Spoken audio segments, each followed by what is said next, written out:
அனைவருக்கும் நன்றியை தெரிவித்துக் கொள்கிறேன். தேனி ஆண்டிப்பட்டியில் நலத்திட்ட உதவிகள் வழங்கும் விழாவில் திமுக எம்எல்ஏ மகாராஜன் மற்றும் திமுக எம்பி தங்கத்தமிழ்ச்செல்வன் மேடையில் காது கூசும் வார்த்தைகளால் திட்டிக் கொண்டது பரபரப்பை ஏற்படுத்தியுள்ளது.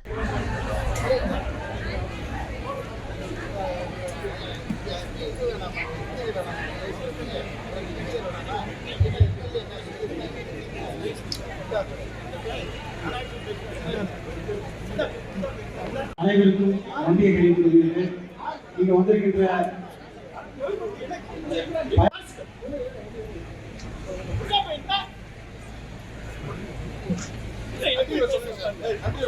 பேரன்பிற்கும் பெருமதிக்கும் மேடையில் அமர்ந்திருக்கும் பாராளுமன்ற உறுப்பினர்களுக்கும் சட்டமன்ற உறுப்பினர் அனைவருக்கும்